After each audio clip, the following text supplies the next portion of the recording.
Devaki. Ma Devaki has been with Yogi Ramsuratkumar for eons. In this lifetime, she is the eternal slave of Yogi Ramsuratkumar, as he stated and wrote.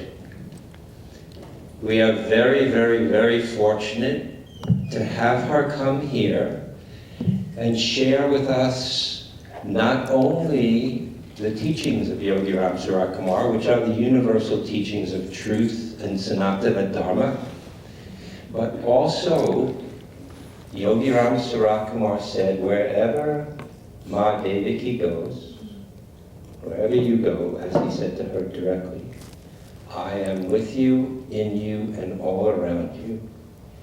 Wherever you go, chant the name and spread from pole to pole this vibratory rate that the Father has given, this name Yogi Ramsuratkumar, that doesn't represent this body, but represents the eternal absolute through this form. When chanting Yogi Ramsuratkumar's name, we are chanting to the absolute.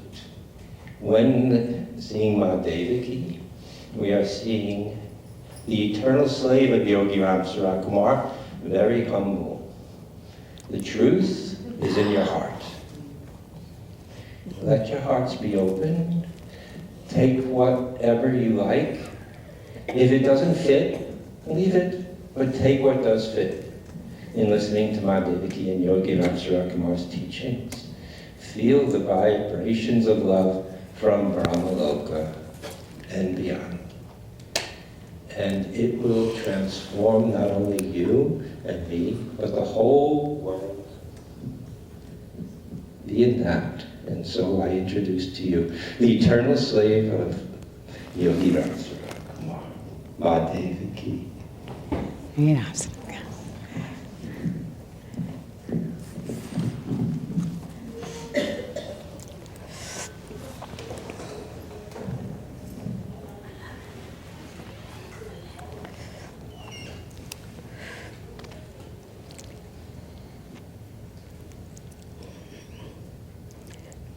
Ramasuratkumaram devam kamakanchanamardhanam Devaki paramanandam yogim vande jagadgurum. My endless grateful pranams to the lotus feet of Bhagwan, Shri Yogi Ramsuratkumar, and my endless grateful pranams to Mata Hilda Charlton and her kids who have assembled here, with whom I feel such oneness because of their love for Bhagwan and me and all the devotees. And I owe a debt of gratitude to Mr. Barry here and my little boy, I call him, my very, very dear little boy, who is an embodiment of love and service. He and his wife, Roseanne, there's such a downpour of love upon me and all the devotees who have accompanied me. This love and seva is what Mata Hilda Charlton taught us all. And in their service and in their love for us, I see her coming alive. And to me, it is the love of Mata Hilda Charlton.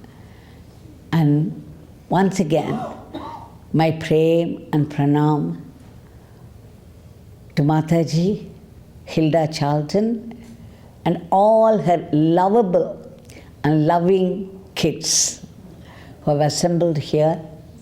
And that apart, those devotees who have chosen to come here because they have great love for Bhagwan.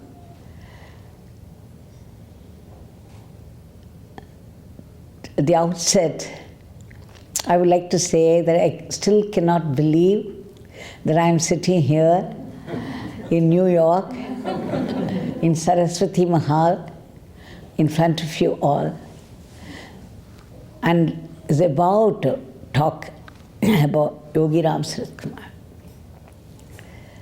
It is pure grace, unalloyed, pure grace that has made it possible through the love of the devotees, and particularly Al and Roseanne, who came there, who came to the ashram in Tiruvannamalai, stayed there for 1 week, near 10 days, and then everything happened.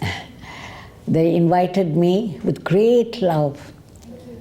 Please come there and talk about, because both of them were very close. And they had their communication at a different level. And it's been years since we had seen them in the body, in person. But then their presence continues to live. And we all live in that presence. We breathe and live in that presence. And we are practicing what they prescribed.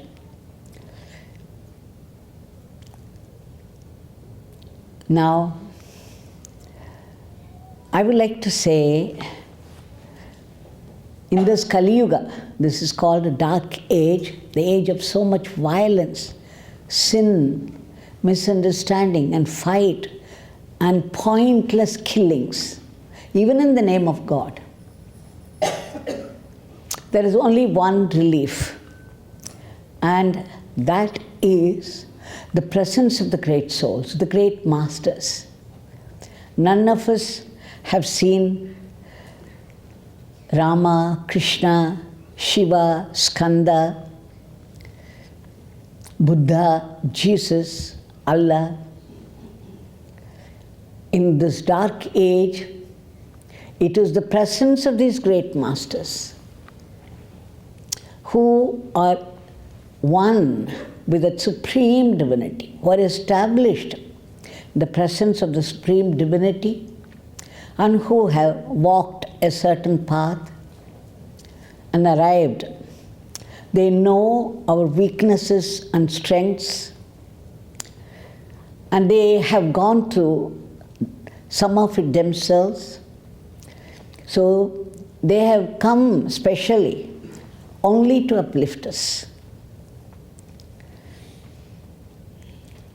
It is God who comes down in the form of a guru just for our sake, for the upliftment of the whole of humanity. And fortunate are we who happen to get this darshan of these great masters and are able to move with them and get their blessings in abundance.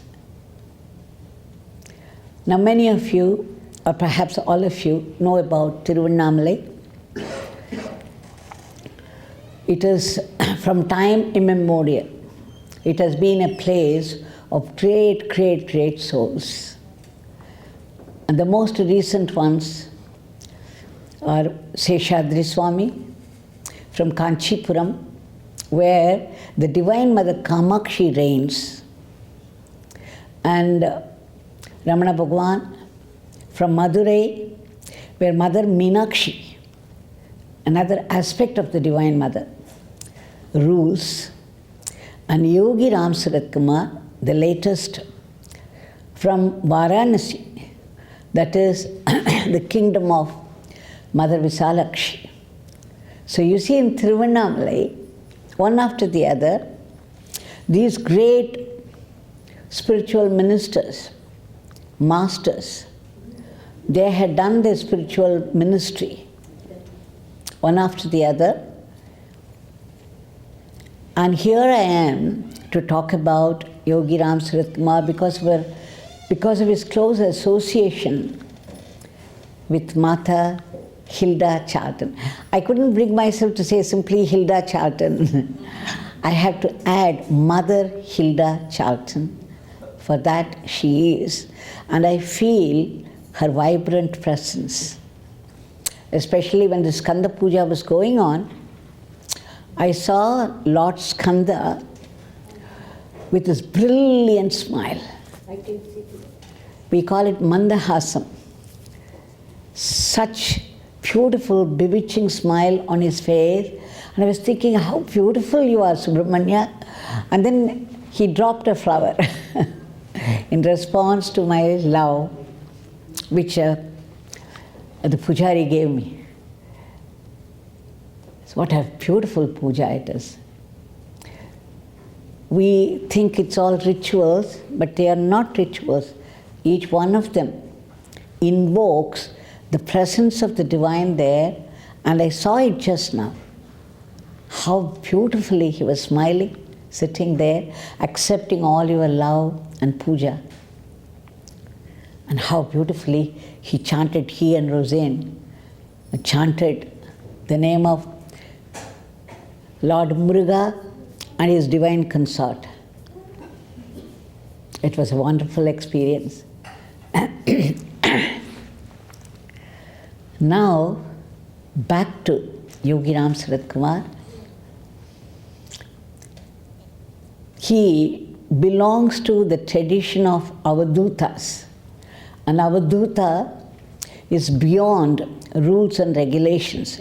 They are like the wind. You cannot catch the wind in hand, can you?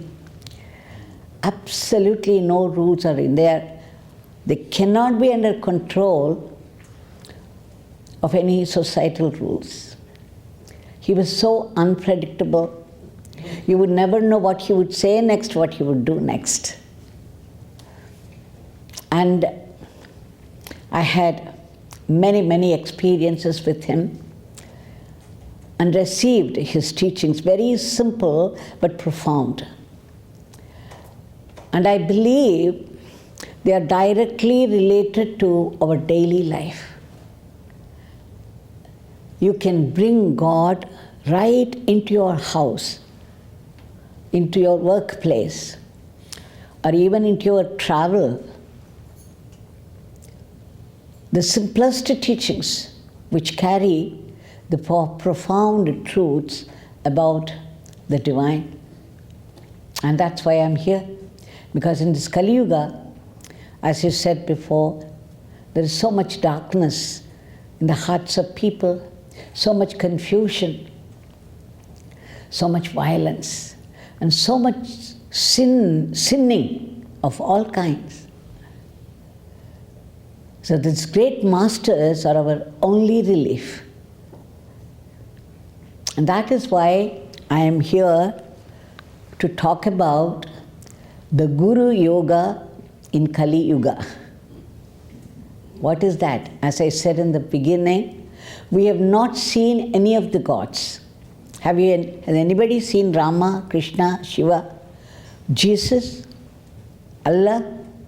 Have you experienced Allah?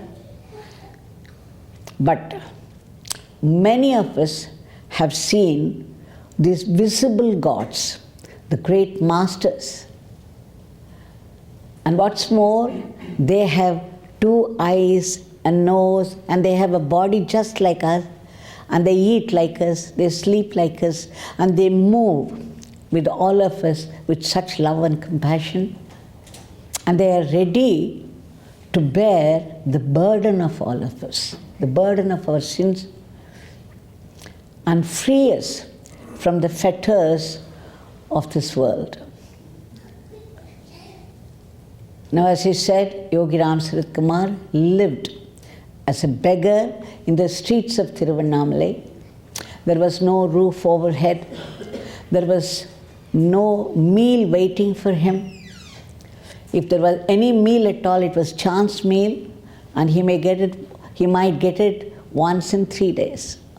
Sometimes there were days when he could not get even a single cup of tea.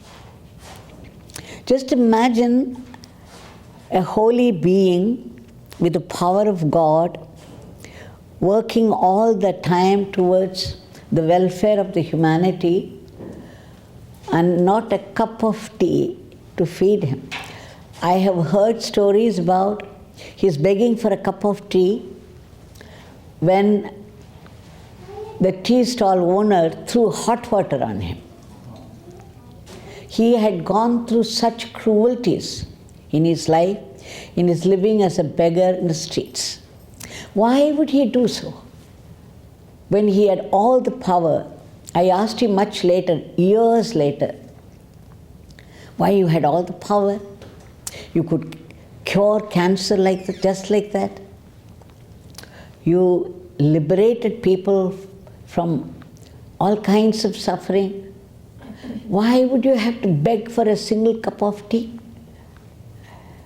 He said that power is not for this body.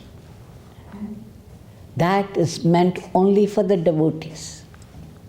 Such is their dharma. And so we won't go too much into all that because there's much more to say about him. That later I understood that all those difficulties that they had to go through to show that even I, in communion with God all the time, possessing His power and using it for the welfare of the humanity, have to go through such suffering. So, for all of us, it is an example.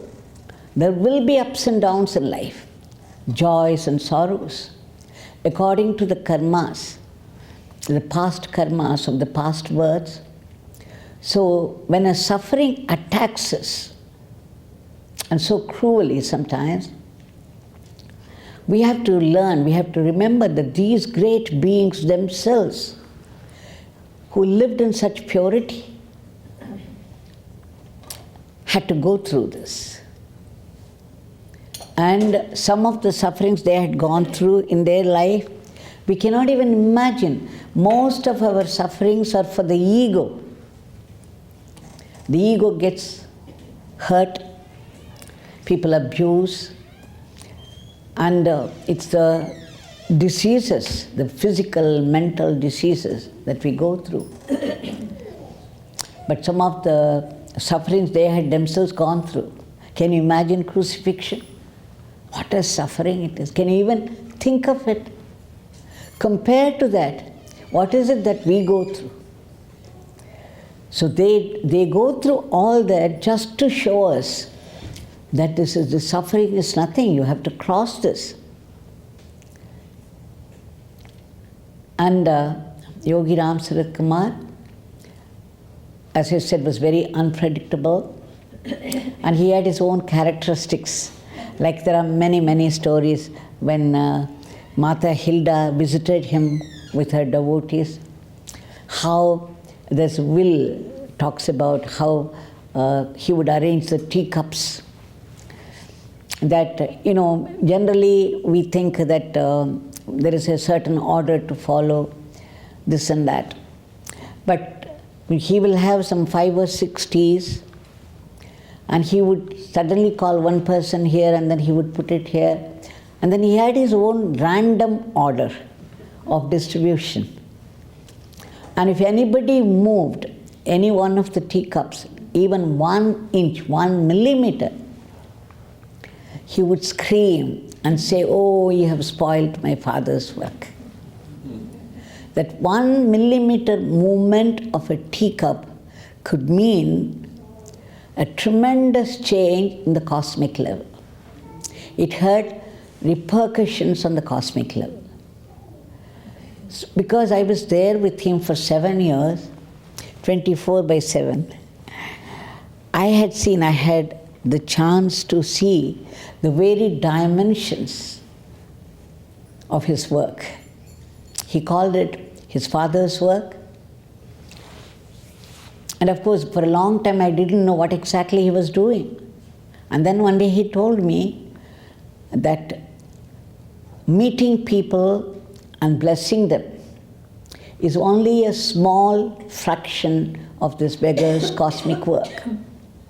He said, most of this beggar's work is hidden.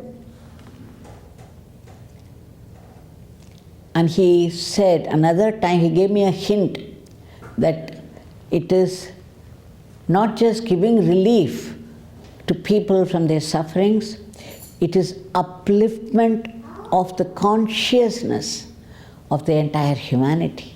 Not just one person, two person, a guru and disciples. So it was a tremendous work to uplift the whole humanity to the next level of consciousness. It's a tremendous, unimaginable work. And he is not alone in it. There are other masters who are working towards that. Now, the very first time when I met Yogi Ramsuratkumar, I had already taken initiation from Swami Vireshwarananda, Belur Mutt, Ramakrishna tradition. But then within 3 months, he attained Mahasamadhi, which left a vacuum. And after that, I understood that nothing could equal the presence of a living master. A master who is self-realized. You can read 100 books, but it can never be equal to the presence, the divine presence of a great master. So I was on the lookout for someone like Ramakrishna Paramahamsa, someone like Shirdi Baba, someone like Ramana Bhagwan. All the time on the lookout with great longing. And that is when I started to read Ramana literature. And this longing to go through that experience, the highest experience, brought me to Ramanashrama way back in 1986 during some Christmas holidays.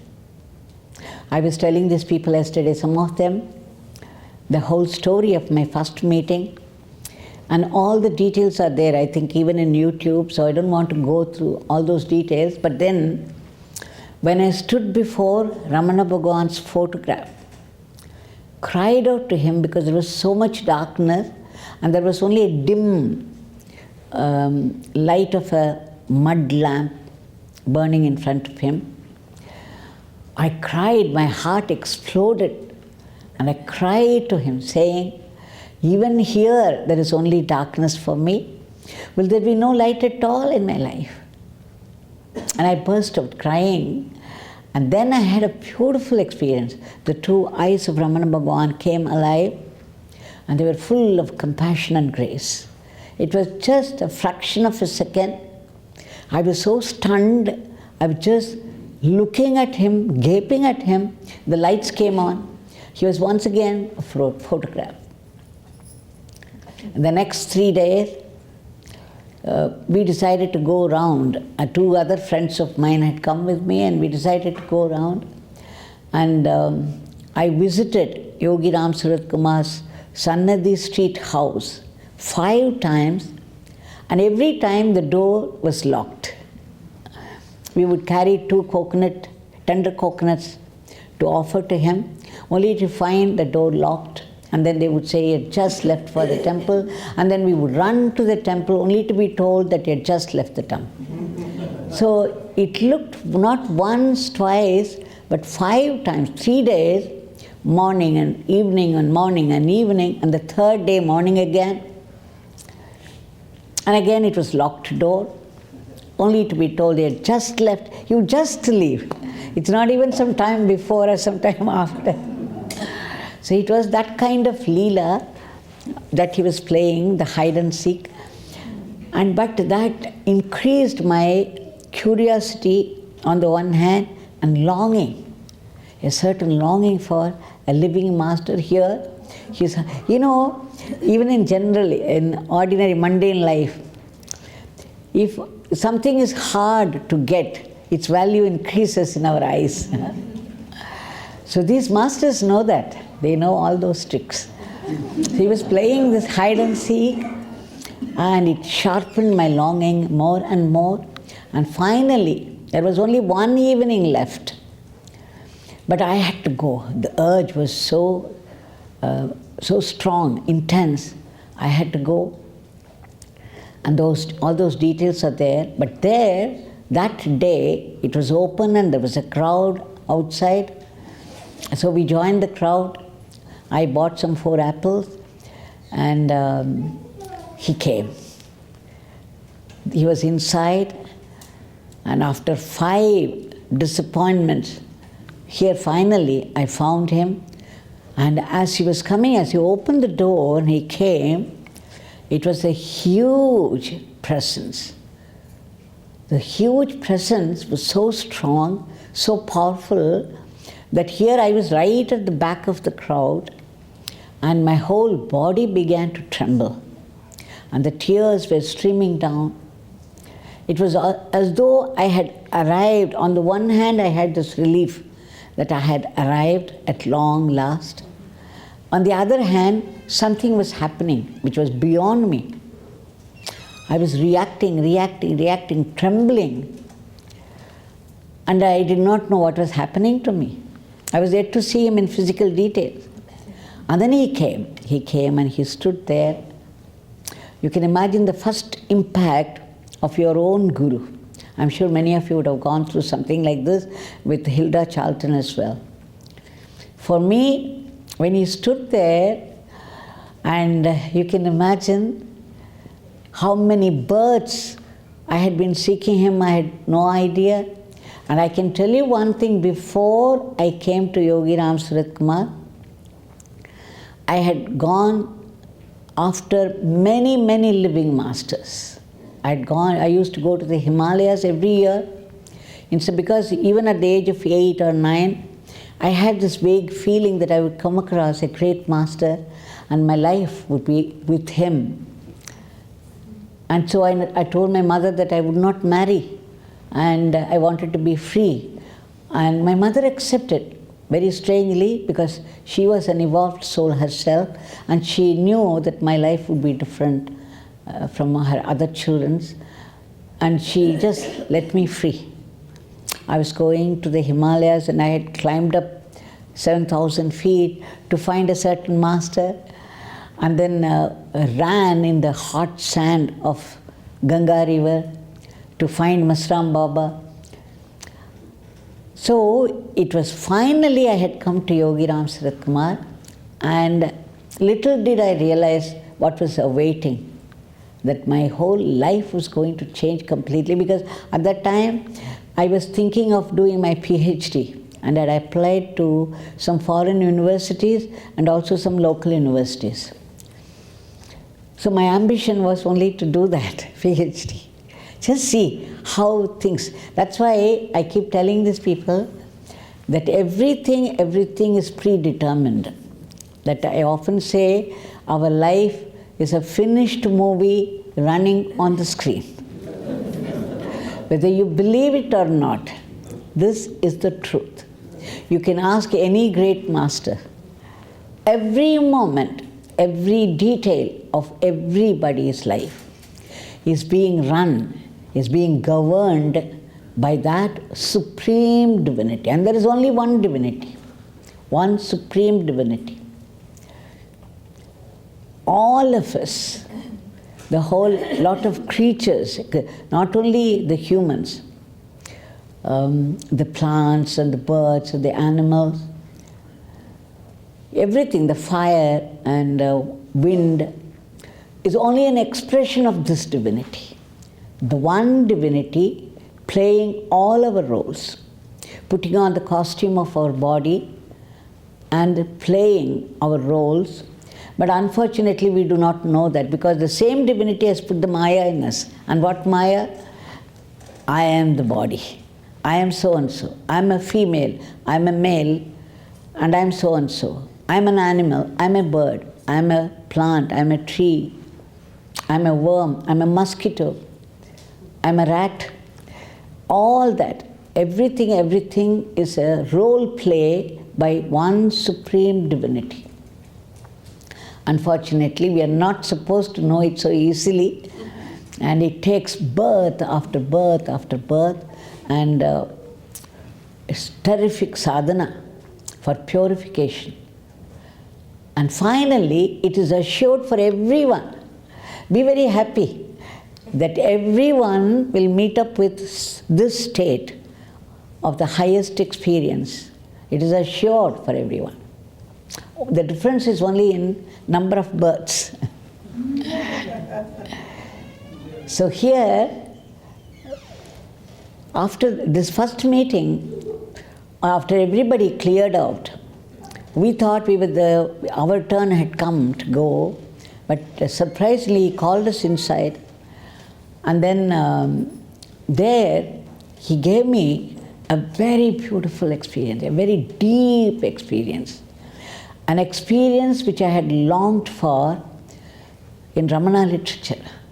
When I was reading book after book after book of Shri Ramana and his experience of the self, the universal self, I had longed for that, and that came to pass only in front of Yogi Ramsuratkumar.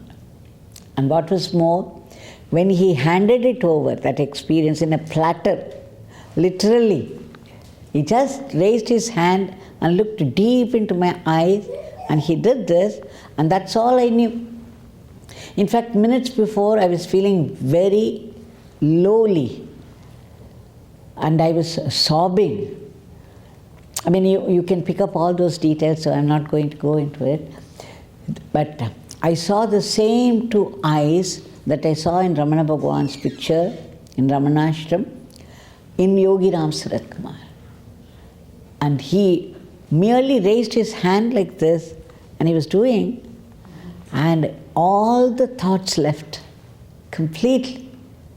And I was filled with a beautiful bliss and peace, a deep, deep peace in every pore of my being. All that I had collected, the scum, the dirt I had collected over janmas, dropped out in an instant, and I was filled with his being, with his ananda, with his peace, that supreme peace, supreme bliss. After that, everything changed. Everything changed totally. I had no interest in physics or PhD. I had no interest to continue my job also. I became mad after him because the experience he gave me was such that he became the embodiment of that experience. So I had to see him. You had no idea the suffering I had gone through. Because after handing over such a beautiful experience to me, he started the training. So he often said to me, the conclusion is made first, and then we begin from the beginning. True to it, whenever any book came, he would say, Devaki, you go to the last chapter. You do this conclusion part, and then we'll come to the beginning. Then I understood that is the way things work. That is the plan of the divine. And that's why I'm saying, even as you come out of the womb of your mother, you come out with the blueprint of your life to be. Moment after moment after moment, what is to happen in your life. So here, those 7 years of training, it's again one hell after the other, the training of a guru. It is no picnic to be a disciple. Disciple means discipline. That's why you are a disciple. And we won't go into it again because I can only give you a glimpse of that. So after 7 years, again, I kept asking Bhagwan, I want to give up my job, I want to come permanently here. Even if you don't give me darshan, it's okay. It's enough if I breathe the same air that you breathe. And that's enough for me. One glimpse at a distance from somewhere was enough to make my day. I begged him, he said, no, Devaki, you are teaching, you are a professor, and you are doing dharma, you should not. You know, he used to give me paragraphs of advice, and so I would keep quiet. But then there came a time when I could no more withhold from what I wanted. He just took over. And then I decided I wouldn't ask him anymore. And the decision came, it just jumped out of me. And I went and said, Bhagwan, I'm not going to ask you anymore. I have come. I have resigned my job. Then he said, yes, you can come. When I asked him, why did he make me cry so much, all the time refusing permission, and now he says, come. He said, the decision must come from you. You don't allow somebody to decide for you. That is weakness, which means you are in two minds. When you are determined, it just happens. You don't wait to ask anybody. And also another thing that he said, a guru says that. Guru is very nice to you in the beginning. He would indulge until you get trapped in his love. And then he starts his treatment. So I asked him, why would you do this? He said, even when this beggar kicks you out, would you still hold on to this beggar's feet? This beggar wanted to see. So you see, the guru would kick you out many, many times.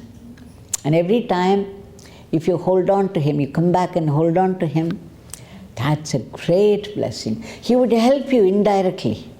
On the one hand, he would give you a beating and you start crying. On the other hand, he would embrace you from behind so that you will be able to withstand and proceed further. So this kind of treatment was going on. And finally, I came and settled down in Tiruvannamalai itself. And then another circle, another chapter of life started there. Now I would like to tell you some of the experiences. You know, this great master, they don't have to read out, they don't have to speak, give lectures. He was very simple in every way. He would use those simple things that were present in the atmosphere, and he would do a certain leela, a very simple leela, and make a profound point, which you can never forget afterwards. So I would like to share some of that. You know, as part of the treatment, whenever I went there, because I was going very often and which he didn't like at all, he would make me, all right, you can come, you can sit near the gate, and the minute I tell you, get out, you will have to get out. I said, fine, as long as I have darshan of you, it's fine, and I agree to anything. So I would just, one day, it was too much for me also, because he was giving personal service to one person here. On this side he would call and he would give some personal service. Everybody was getting some personal service or the other, and he would totally ignore me. So for the first time that day, I started to grumble. The mind, being what it is, a trickster, it began to play its gimmicks, and I said, okay, my God, why would he do this? Time after time, he keeps ignoring me, and he's giving this personal service to everyone else. So here I was grumbling. And of course, he always knew. If he used to say, if there are lakhs of people, this beggar would know what each one thinks. He always knew. Of course, he knew that I was grumbling inside, that something had started. And then he just looked at me, and there was an ashtray full of ashes. He said, come here. So I went near, and he said, this beggar would like you to clear this ash. He used to smoke, Yogi Ramsuratkumar. He smoked all day through. And it was not for enjoyment, it is not the smoking of an ordinary man. When he smoked, all your bad karmas would get burnt. it'll go up in the smoke, and you are relieved from a certain suffering. It was like an yajna, a sacrificial fire that he was doing, and I knew it, and so it never mattered to me. I never minded it. So that day, the ashtray was full. He said, "Come, can you clear this?" I said, "Yes." I was jumping in joy. My God, here I was just grumbling, and then he knew, and then he's called me, and he's now giving me a personal service. How beautiful. And then I took it in my hand, and for a moment I battled with the idea whether to go inside and clear it or outside. Then outside was much easier because the gate was just there, and lining up the house was a gutter. Even now it is there, but it's closed. There's an open gutter, and the filth would be floating there. It was used as public convenience by people, the passers-by. And that morning particularly, when I came and stood there outside his house, I was thinking, my God, how filthy it is. Here is a Ganga, the holy Ganga's living inside, and such an irony it is, that right at his feet, this gutter of filth. So now, I'm getting connected to that. I took the ashtray, and I stood on the top step. There are a few steps there, and then I tilted the ashtray so that the ash would fall into the gutter. By a twist of the divine, when the ash fell into the gutter, somehow, by chance or by mistake, the ashtray also fell into the gutter. You can imagine this filthy gutter. His ashtray, the holy, holy ashtray, had fallen into that gutter, which I resented so much that morning when I came. Now, I was trembling in fear. I just wanted the earth to open and swallow me completely. I just ran down the steps, and then I put my right hand into that very filth which I resented, and brought it out, and then I used my sari to wipe it clean, and there were patches of filth all over my sari. And then I took it inside, and I stood before him. For a moment again there was a battle, whether to tell him in front of all the people. Of course he always knew, but then I knew that I had to confess. So I said, "Swami, along with the ashtray also fell into the gutter."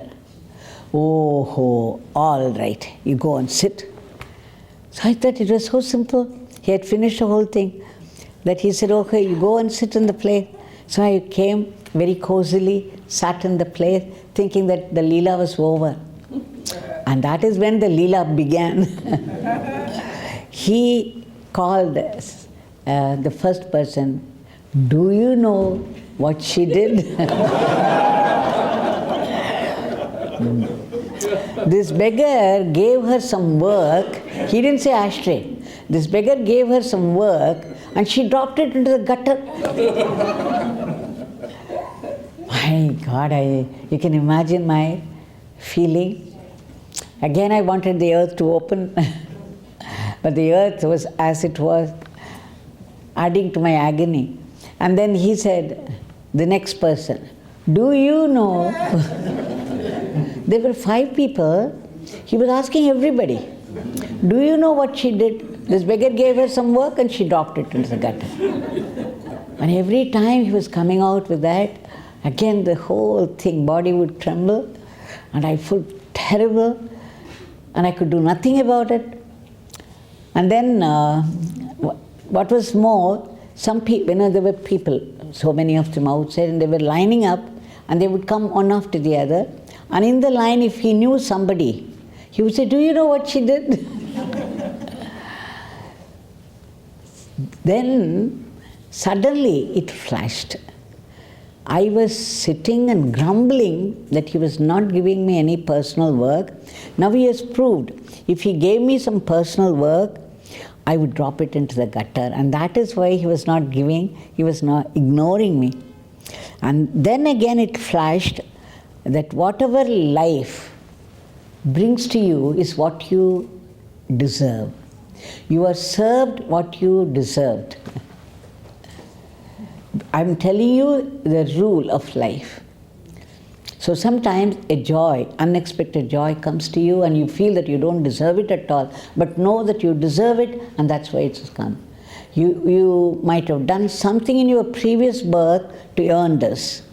It doesn't have to be this very particular birth. So in some way or the other, whatever comes to us is what we deserve. I understood. That is why that he did not give me any personal service, and then my mind stopped grumbling once for all. If there was anything to be given to me, it would come to me. I don't have to seek, I don't have to grumble and then get into an emotional tangle, this and that. So that was a great lesson I learned. And the rest of it is just very as interesting. After the session was over, we were all out. Generally, we won't talk to each other. Bhagwan did not like it. Each one would come to him and take blessings and then go back where they came from. And they should not loiter about, they should not do any shopping either. He would make it a point to say.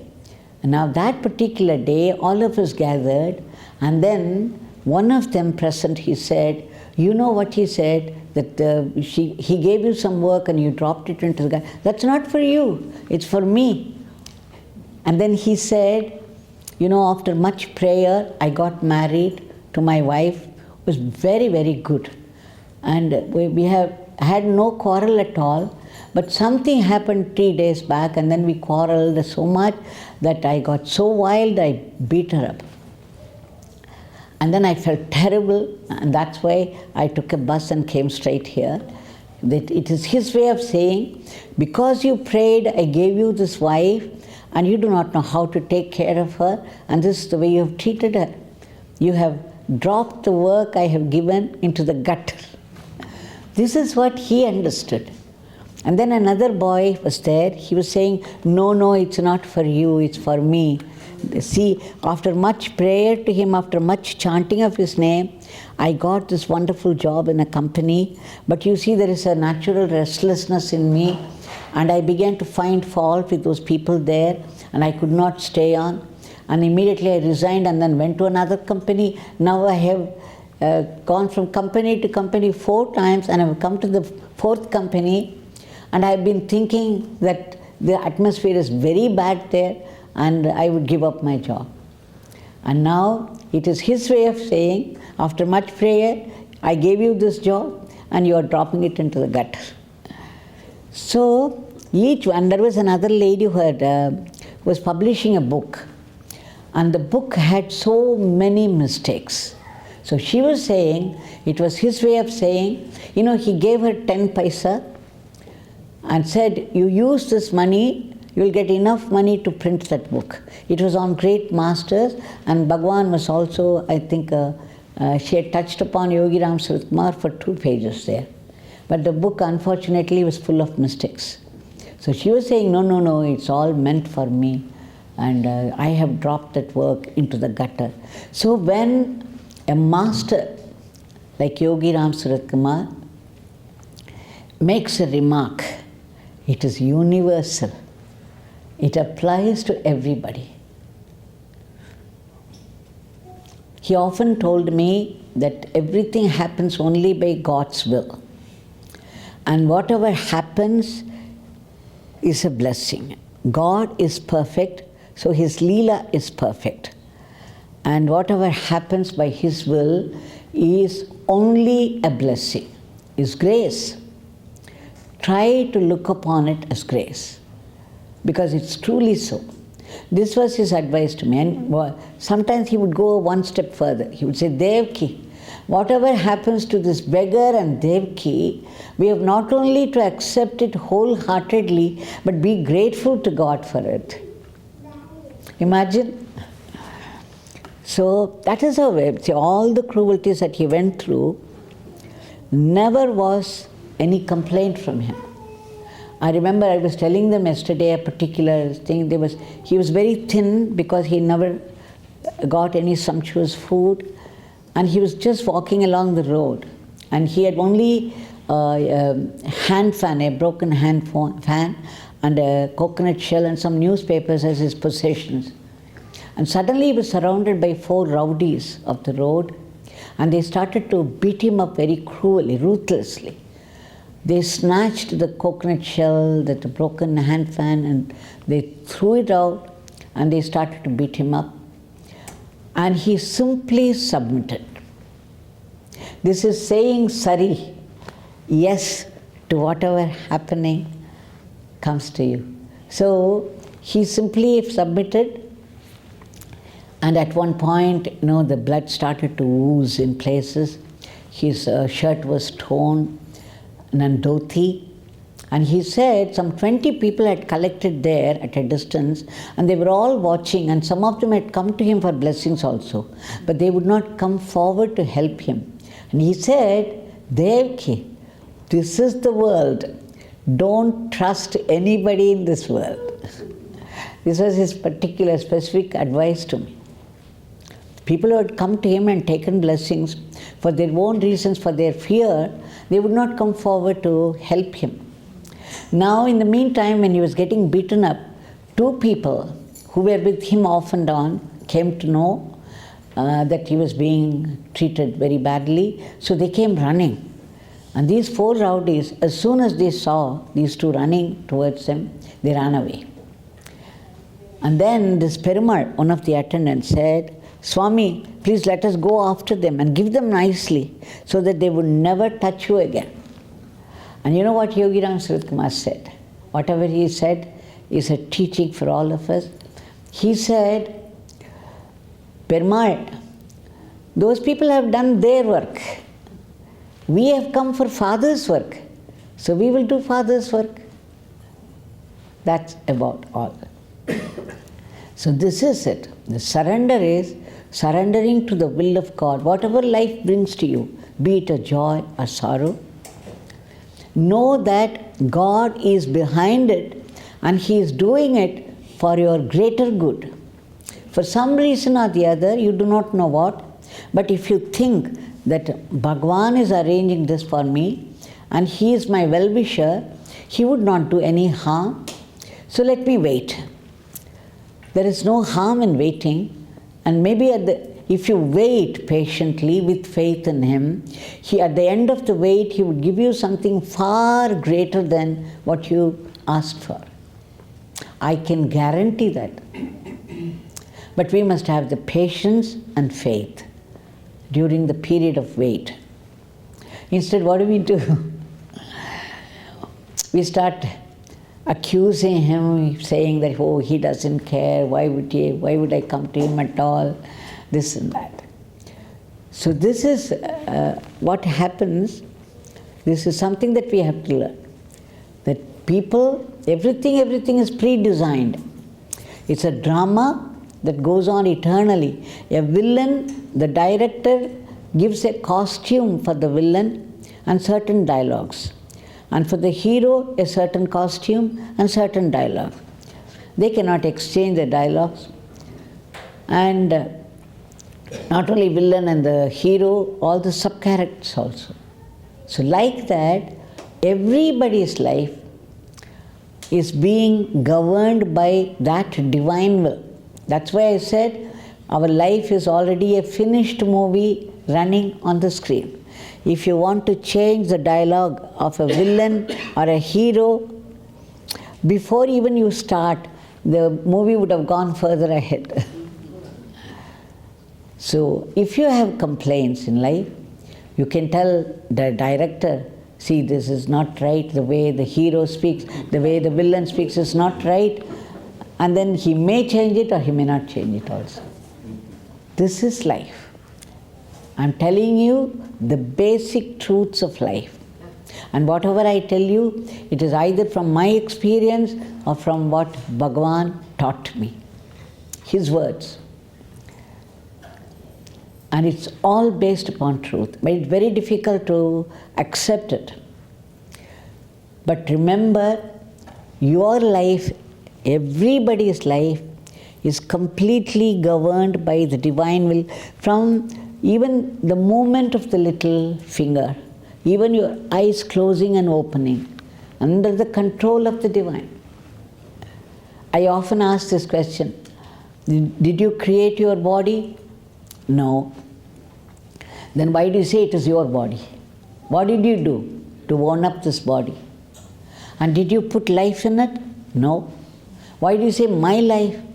And you go to any extent, any length to protect yourself.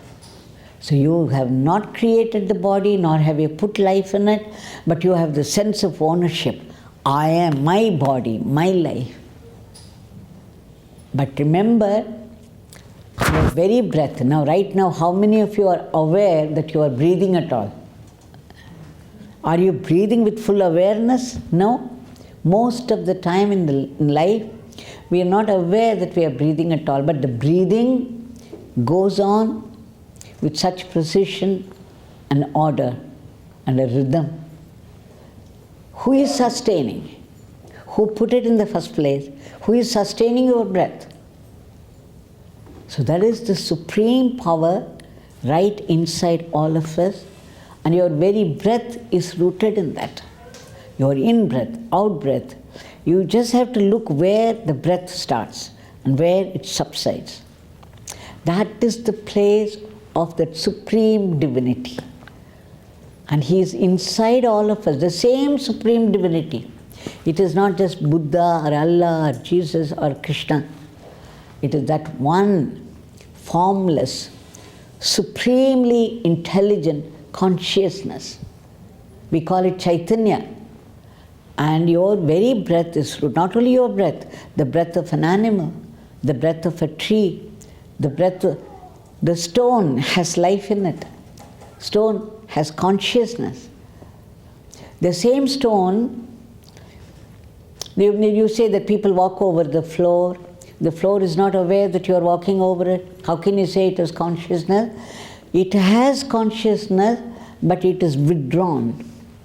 Like when you become unconscious, your consciousness is withdrawn. And then they do something and then you regain your consciousness. So that consciousness is withdrawn in a stone, and the minute you chisel out a murti and then chant Veda mantras, the sleeping consciousness inside would rise above, soar high, that even the great masters would come and stand before the stone murti and pray, and their prayers are answered. The same granite rock, which was just lying down like a boulder, now becomes a linga, or the murti of Shiva, or a murti of Krishna, or say Buddha. They begin to answer your prayers. So everything has consciousness, this pure consciousness, the powerful consciousness inside. And that is the wonder. You know, imagine a wriggling worm or a mosquito which keeps biting you without any discrimination. And that supreme power is there, which has put on the garment of the body of the mosquito and plays the role of the mosquito. It plays the role of a worm. It plays the role of the trees and plants. It plays the role of all animals. All of them are conscious beings. Now, the supreme consciousness right inside us, but why is that? We have limited consciousness. Why is that my intelligence is limited? My consciousness is limited? Because the same supreme divinity has put this Maya, this ego I in you. This ego identifies itself with the body. And then when I say, who are you? Then you say, I am so and so, and you give me a biodata. So this is the identification with the body which is responsible for all the sufferings of life. So we have to shift our consciousness from the body level to the level of the spirit within. That is called evolution. And for this, sadhana is needed. And this sadhana is prescribed by the Guru. So, in this world, the visible gods or the gurus, the great masters, who tell you what to do because they know your mindset.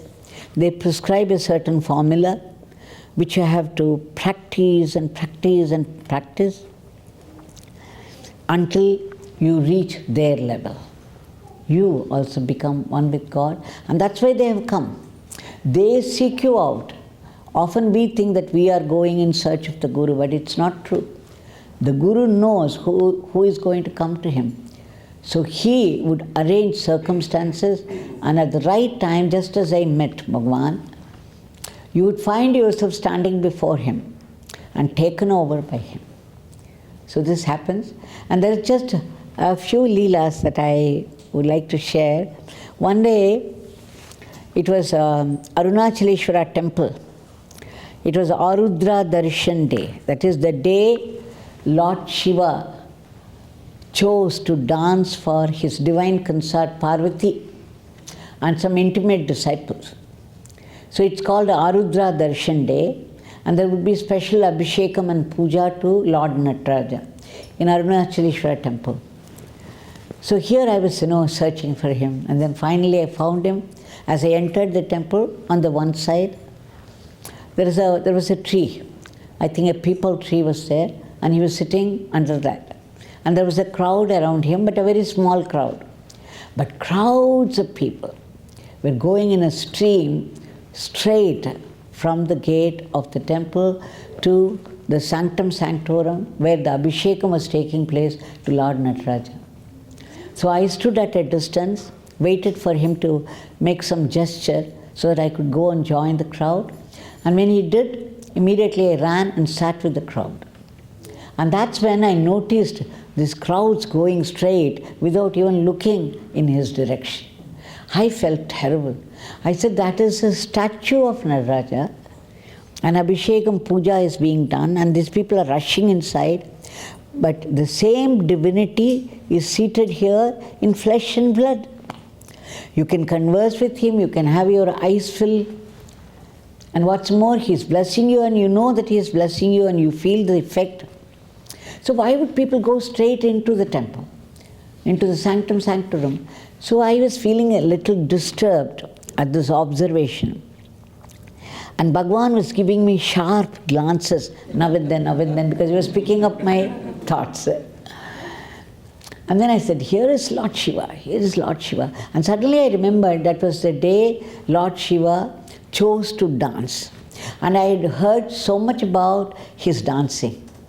He used to dance so beautifully.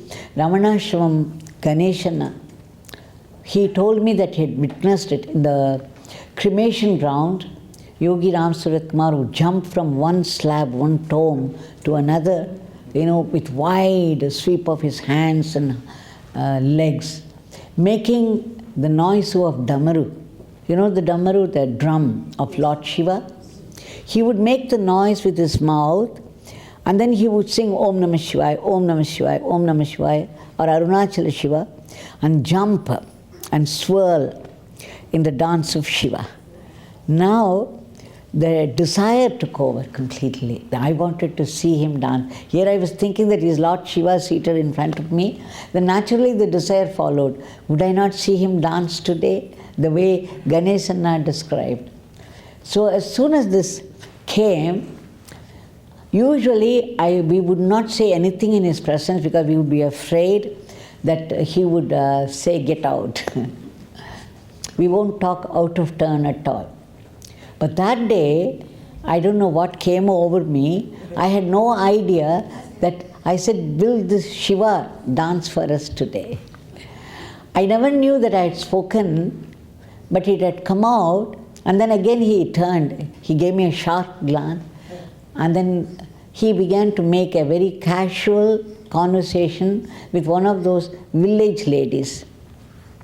She had brought some buttermilk and she was saying, Swami, please take a little buttermilk. See, it is quite some time since you even looked in my direction. Now please take something. He says, Vanda ma, this beggar doesn't want it ma.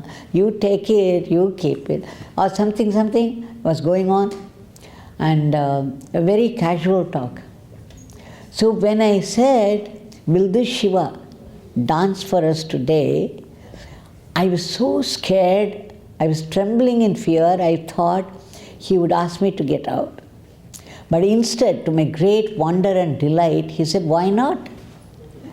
Imagine getting a reply like this from Yogi Ramsuratkumar, who was fire of Arunachala for all of us. He said, why not? Then I thought I didn't hear it right. But so, you see, I started to wait. Okay, if he had said that, he was going to dance. It was his assurance, promise to me that he would dance. So I started to wait, moment by moment by moment. And suddenly, as he was making an ordinary conversation with somebody, he looked up. He said, Devaki, see. And then I looked up. There was a breeze, and the leaves of the tree were moving in the breeze. And they were moving like this, each leaf. He said, Devaki, see, Shiva is dancing. And I looked up and I saw those leaves moving. I was thinking, my God, he calls this Shiva dance? Had I not seen it 100 times before? It's just the movement of the leaf, and what is so, it's so unattractive. Nobody would give a second glance to that, Nobody would stop to enjoy the movement of the leaves. And here, he calls it Shiva's dance. So you see, I didn't get the point, and he knew that I didn't get the point, so he left it at that. And again, he continued his conversation with someone or the other, and all of a sudden, he was always looking down to people and talking, but I had no idea how he would know. Suddenly he looked up and said, Devaki, see, Shiva is dancing. And this time, it was a clear blue sky, and 3 white birds were gliding so gracefully in a certain formation. It was a beautiful sight, one I could never imagine I would see in Arunachaleshwara temple at that particular time. That much I could understand, it was beautiful, but I could not connect it with Shiva's dance. What is he saying? That Shiva is dancing?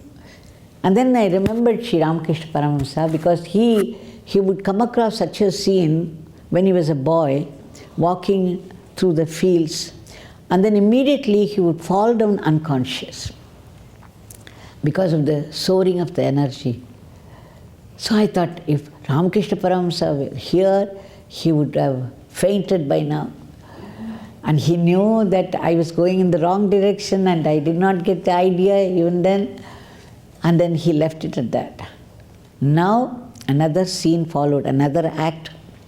One housewife came with a carrier and a leaf.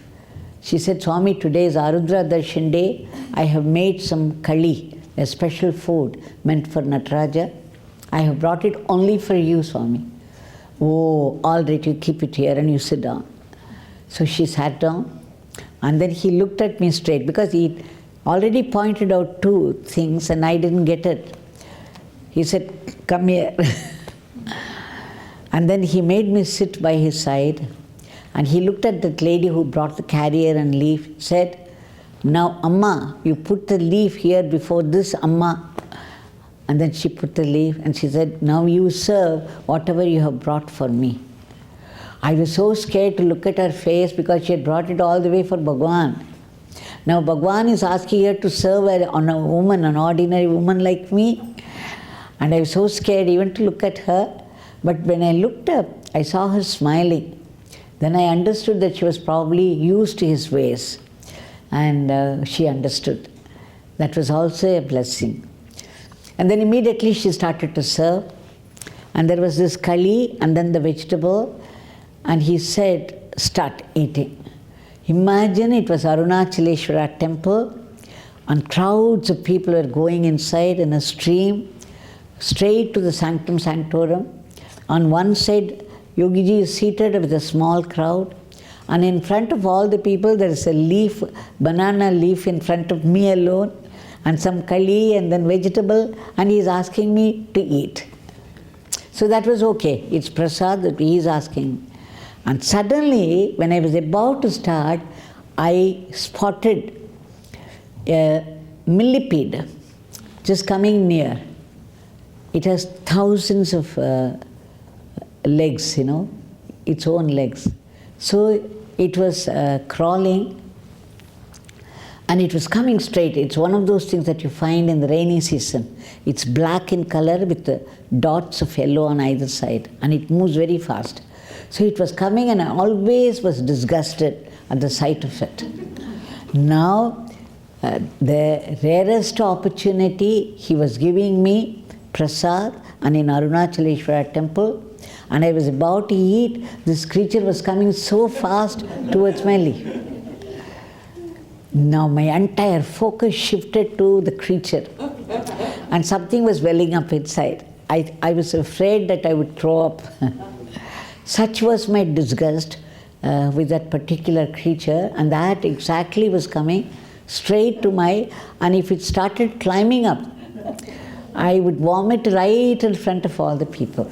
You see, I forgot Yogi Ramsuratkumar, I forgot the crowd, I forgot it was Arudra Darshan Day, I had asked for his dance, everything. My entire focus was only on that creature, disgusting as it was. And suddenly his voice boomed from behind, Devaki, see, Shiva is dancing.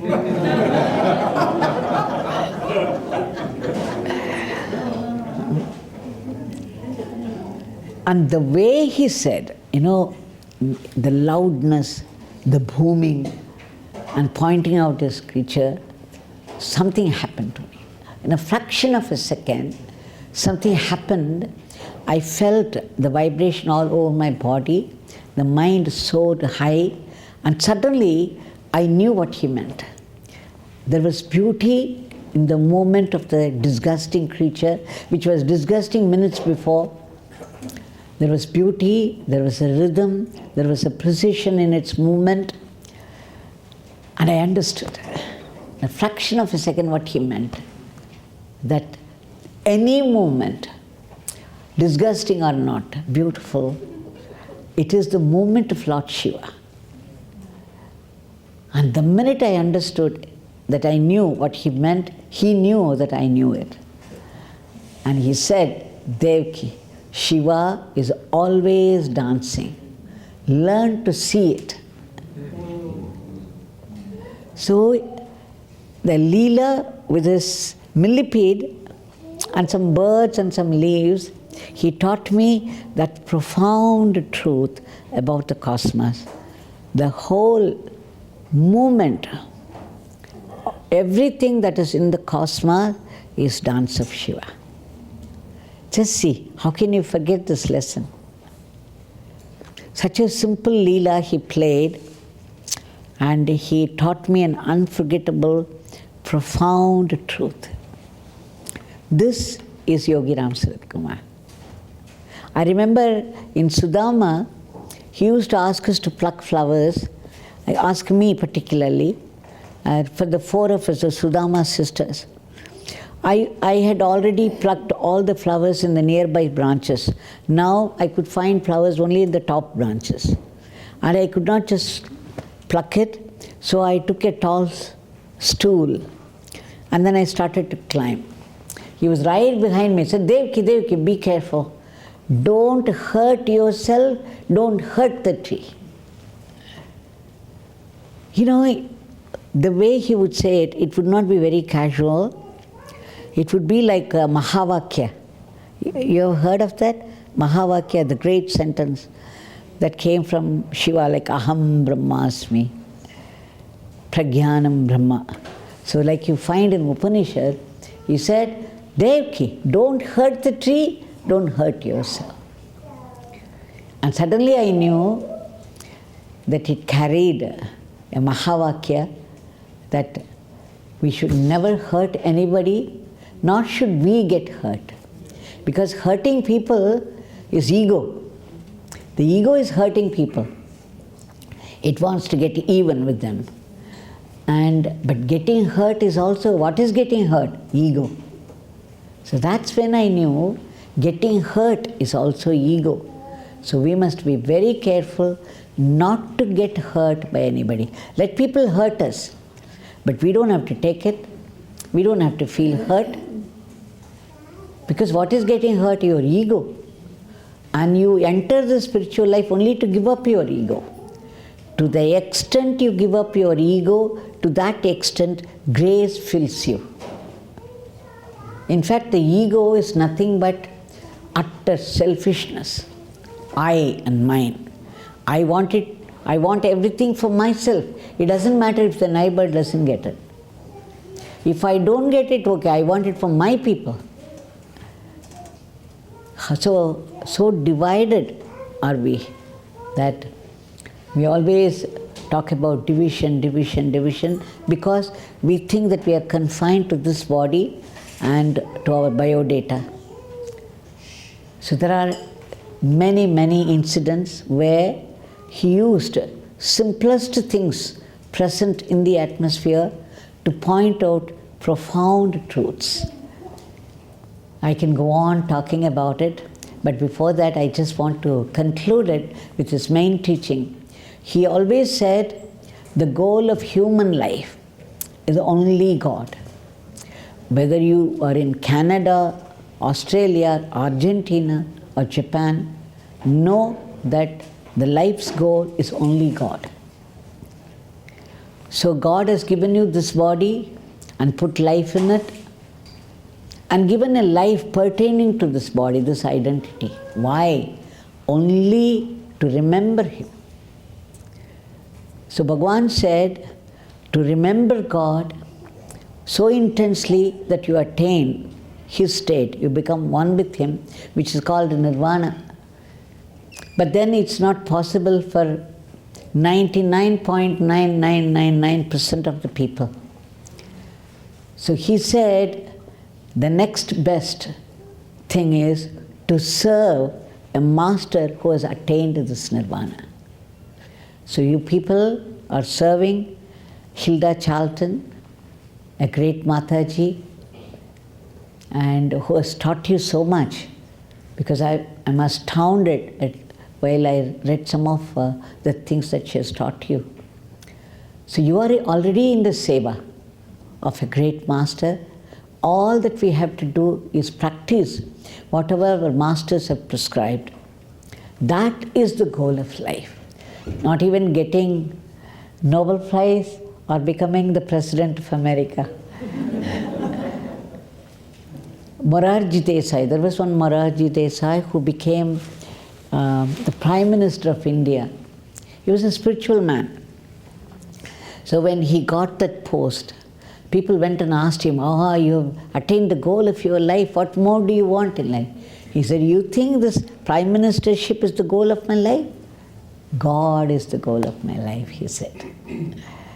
So we understand that we have to serve the Guru, and then Bhagwan also often said this. The Guru has become one with God already. At the same time, he knows your weaknesses, your strengths, so he can lead you on to that state. And he comes seeking you, and we don't know what meritorious deeds that we had done over many births. Only after that we come across a realized soul as our great master. It doesn't happen easily. For many births you have to go in search of the Guru. It's not that you are going, by divine will it happens. And the Guru comes in search of you and you go in search of the Guru. And then the meeting takes place after many births. So Bhagwan said, the goal of life is God, and which means if you cannot attain the state of nirvana, at least you remember God. How to remember God? We are so busy with our daily life. And most of the time we are thrown into the company of people, very noisy people. You see, This is a wonder. Suppose every thought that comes to us makes noise. You will not be able to tolerate yourself, nor can you sit with the next person. Imagine the noise that would be created here. Luckily, God has muted the thoughts. The thoughts don't make noise. But there is a state of completely thoughtlessness. That is the state of pure awareness. Now all these thoughts occur in our consciousness. We become conscious of the thoughts. That is why now the science is being challenged. The spiritual people are asking, okay, you have done so much analysis of the brain. Can you tell me what a thought is? You can say at the most it's a certain pattern of the neurons, and you stop there. Okay, certain pattern of neurons, but how does thought come out of this pattern? Science cannot answer, because the answer is in consciousness and its materialization. So here, Bhagwan said, you have to remember God, if possible constantly, if not, at least as much as possible. And the best way to do it is to chant the name of God. And it is, if it is the Nama of the Guru, then it is even better, because you don't have to worship God separately and Guru separately. It's the same. So he says, remember the name of God. When you remember the name of God, God lives in His name. He says if you want to be happy in life, you have to make God happy, and to make God happy is to chant His name. I believe God becomes very happy when we chant His name, when we call out His name. And he also said, when you are chanting the name, you don't have to pray separately. Because the Nama is Nami himself. Nami is instantly present. The minute you call out the name of Shiva, Shiva is instantly present. You call out the name of Jesus, Jesus is instantly present. You call out the name of Allah, Allah is instantly present. The name and the named, they are one and the same. The Nami lives in the Nama, in his full glory, in his full grace, in his full power. So the minute you call out the name, God is instantly present inside, but we are still not aware of Him. What is the use of His presence if we are not aware of His presence? The point is, He is aware of you. He becomes conscious of your mind. He knows what prayers are there, what difficulties are there, what struggles are there, what thoughts are running. And because you have called out His name and you have sought His help, He would definitely do the needful. It should be needful. He may not grant everything that you want, but He will definitely grant you what you need. So just remember, when you chant the name of God, when you call out the name of God, be very sure the God is instantly present. You know how he said it? He said a word and its meaning are inseparable. If there is no meaning, there is no word either. If there is no word, there is no meaning. They are inseparable. And so, the Nama is the word, say Rama, or Krishna, or Shiva, Yogi Ramsuratkumar, or Buddha, or Jesus. The meaning of the name is presence of the divine. When I call out to Rama, Rama is instantly present. When I call out to Shiva, Shiva is instantly present. You call out to Jesus, Jesus is instantly present. They are very prompt in their presence. But you cannot see them because there is so much world sitting inside you. So many desires, so many thoughts, so many attachments, so many entanglements. And because of that, if you take a mirror, if the mirror is clean, as soon as you go stand before that, it reflects you in all the details. But if there is a layer of dust, you know that you cannot be reflected. Similarly, our minds are clouded by worldliness. So that is why we are unable to feel the presence. Doesn't matter, He is present and He is aware of you. He is conscious of your struggles. He is conscious of your needs. All that you have to do is pray. Call out, Yogi Ramsuratkumar, my prayer is this. Yogi Ramsuratkumar, Yogi Ramsuratkumar, please help, please help. The help will come in His own time, in His style of functioning. He will do it. He will do the needful, definitely, but He will do it only in His time, because that would be the best time. He will not cater to your hurry, you know. You cannot hasten Him to do things like that.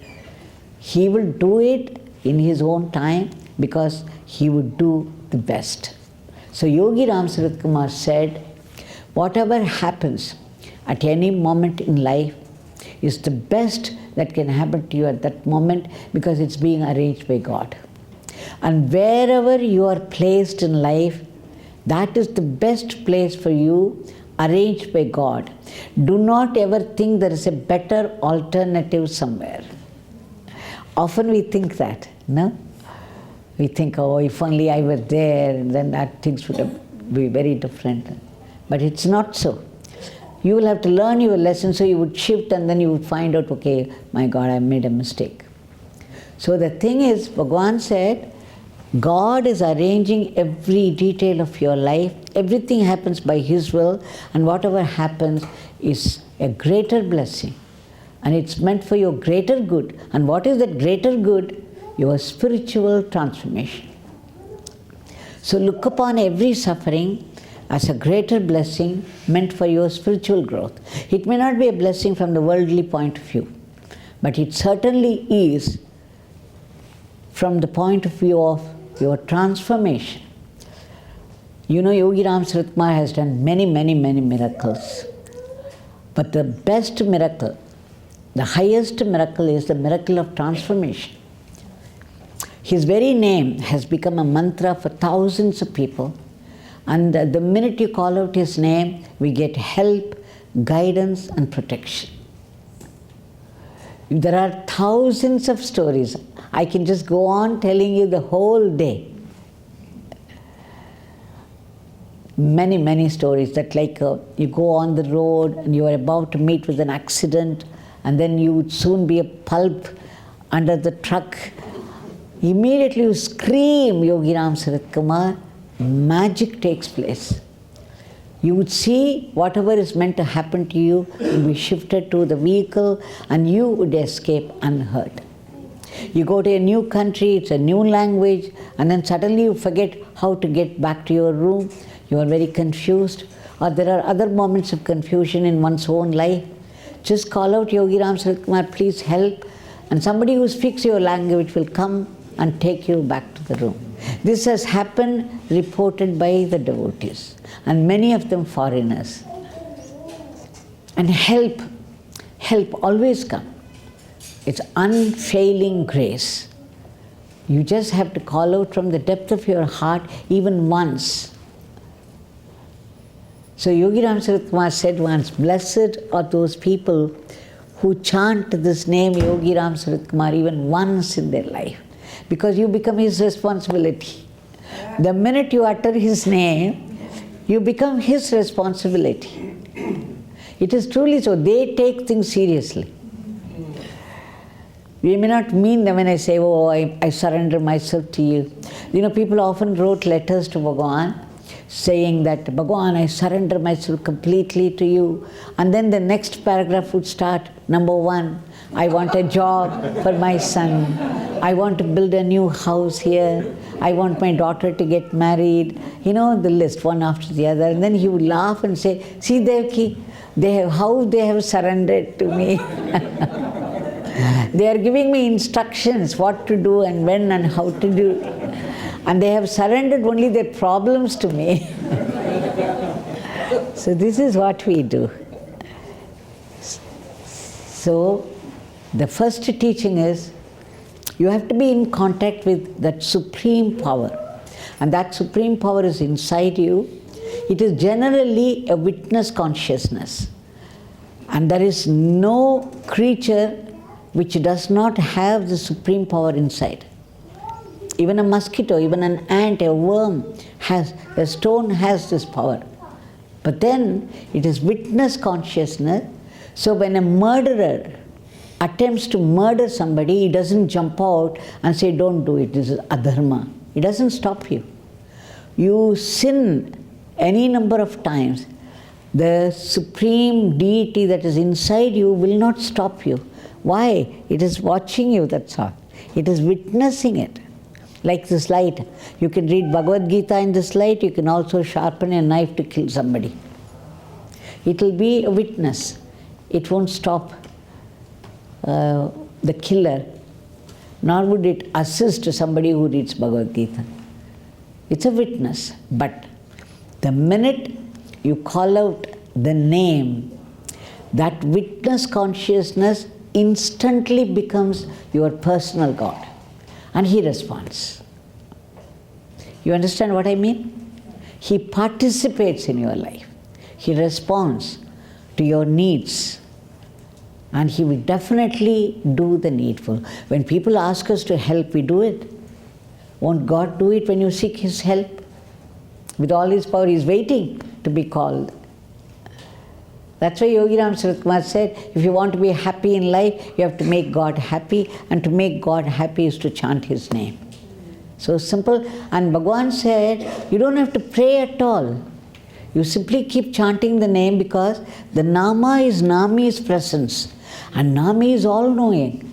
He knows what struggles you are going through, what prayers are there. And he will do the needful. But in his own time, more often than not, we don't have the patience to wait. So that is our problem. So he said, keep chanting the name, and remember when you chant, his presence is with you. And two, this is not your body, you have not created it, nor have you put life in it, and behind this breath is the Chaitanya, that supreme divinity, and that supreme divinity is sustaining your breath. It has put the breath in the first place and is sustaining it. Now, right now, you are not aware you are breathing at all, but your breath is sustained, is being sustained by the divine inside you. And so, because it sustains the breath, your eyes are able to see, your ears are able to hear, your body is able to move at all, your brain works.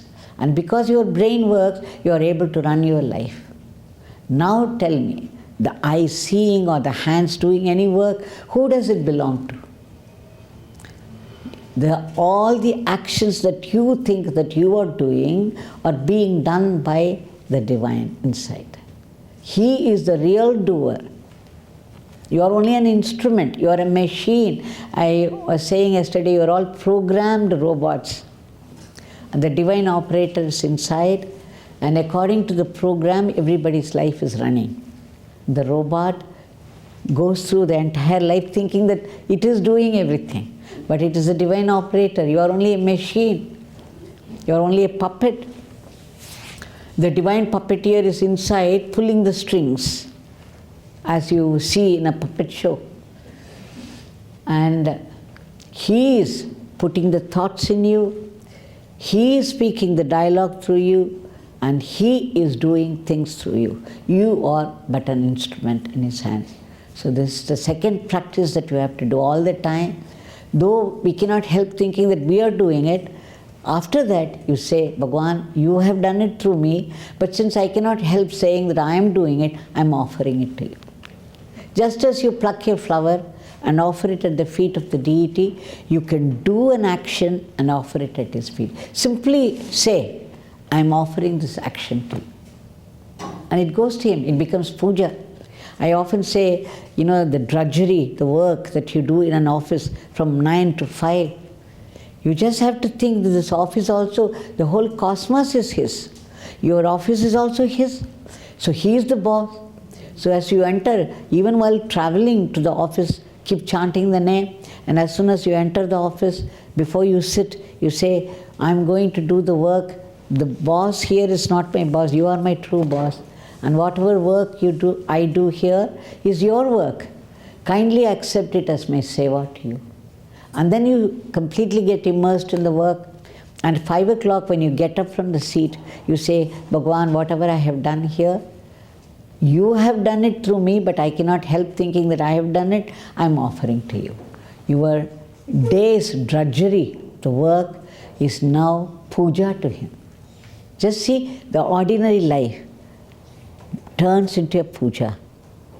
And you will also begin to see after some time a new respect in the eyes of the people. And you would wonder what has happened there. Because you are just the same, doing the same work. But only thing is, now you have started to offer the work at the feet of God. And so that has brought out a change in the very atmosphere of the company, in the office. And similarly, ladies also, while cooking, while doing any household work, think that your house is his house, his ashram, his temple. And every work that you do is only for, when you cook, think that you are cooking for Bhagwan. When you think and cook, a layer of sattvic energy falls upon the food. And the children who eat this prasad will become more sattvic. Please believe me. So, even the ordinary life that we have always been living can be turned into a puja to God, an offering to God. You simply have to add the divine name to your daily life and then think that you are only an instrument in His hands. And above that, he said one more thing: help people as much as you can, and that without any expectation. To the extent you are unselfish, to that extent you are being spiritual. Because selfishness is ego. Ego is selfishness. To the extent you are able to get rid of it, to that extent you have soared high. And the fourth is, look upon everything, be it a joy or sorrow. We know when it is joy, we say, oh, God's grace, this has happened to me. But when it is sorrow, you begin to abuse Him. So we think that why would God single me out for this particular suffering? Why didn't it happen to this neighbor or that neighbor? But why should He single me out for this misfortune? But remember, it is no misfortune. It is a suffering. The suffering is meant to cleanse you. I remember in Sanadi Street house that we used to get letters, and I was reading out letter after letter after letter to Bhagwan, and then most of them carried such pointless suffering. So I began to think that why would God is supposed to be an ocean of grace. Why would He give such suffering to people? And then finally, I gathered courage to ask Him. I said, your father is very, very gracious and this and that. But why would He give such suffering to people? You know, he was smoking. As soon as I said, just looked at me and then said, Devaki, you see that there is a footrest there. You know, in Sudama, there are 5 steps. And then we would step into that veranda. And there was a footrest. We used an old gunny bag as footrest. It was rainy season, so as we entered, we would wipe our feet there and then walk inside. Every day, we were doing it. We never looked down to see what it was. It was just a gunny bag taken for granted. Now today, I was asking a very serious, grave question.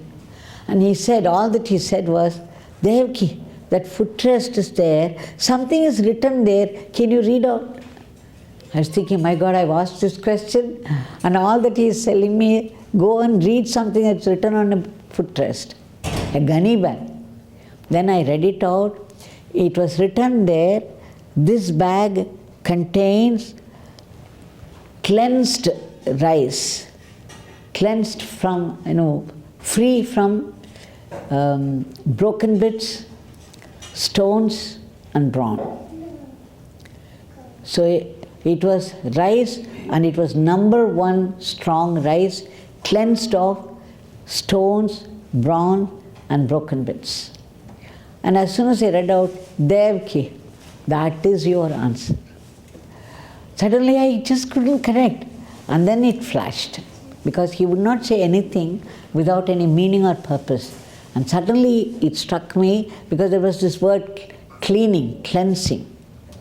So that I understood that every suffering that we get is because we have given that suffering to somebody in our previous birth. So it would definitely come back to us, because it is divine justice.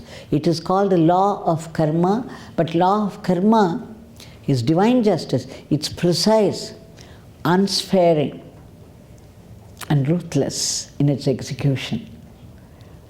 But once you have taken refuge at the holy feet of a great master, believe me, they would take away 75% of your sins, your bad karmas, and leave only 20 to 25% to suffer, and that is meant for your transformation. But even the 20-25% we are unable to bear, so we scream and abuse God. We say, you have no ears, you are not hearing me, you are letting me suffer like this. But imagine how much more we have to go through, we have to suffer, if not for the refuge of his lotus feet. Bhagwan often said, for the most intelligent person, Guru's lotus feet and Guru's prescription for sadhana will do. Guru Nama mantra will do, and Guru's lotus feet. It is for the less intelligent, all those books are necessary. Imagine just the reverse. We think that when somebody reads Bhagavad Gita, Yoga Vasishtam, this and that, we think, oh, they are very intelligent, they can understand, they can evolve so much. Just the reverse. The shortest route, fastest, and the highest is take refuge at the holy feet of a master and hold on to his feet and do whatever he said. Practice his prescription. It is as simple as that. So in this dark age, Guru Yoga, that is Guru Nama mantra, and holding on to Guru's feet and doing whatever he has prescribed. Guru Seva, particularly Guru Seva, because Bhagwan said the next, if you cannot attain the state of nirvana in this life, it's okay, but serve somebody who has attained that state to his satisfaction, and he will take you to his level. It is his level. That's why the minute you chant Yogi Ramsuratkumar, you become his responsibility, the Guru's responsibility. And many of you have already come into Guru Seva, and you are doing wonderful seva, and even giving a cup of water to a thirsty person, if you think that you are giving it to our Guru, the Guru in them, and the Guru is doing it through you to the Guru in them. Neither you nor the other person exist. It is only from the Guru, to the Guru, by the Guru, for the Guru. It is this formula that works very fast in Kaliyuga. So I would like to say, I would like to conclude here. It's going to be 12 o'clock. So only half an hour, I think 12:30 you mentioned. So should we have a question-answer session now? Yes. Right. So here I conclude once again with the emphasis that Guru Yoga is best suited for Kali Yuga. Yogi Ramsuratkumar.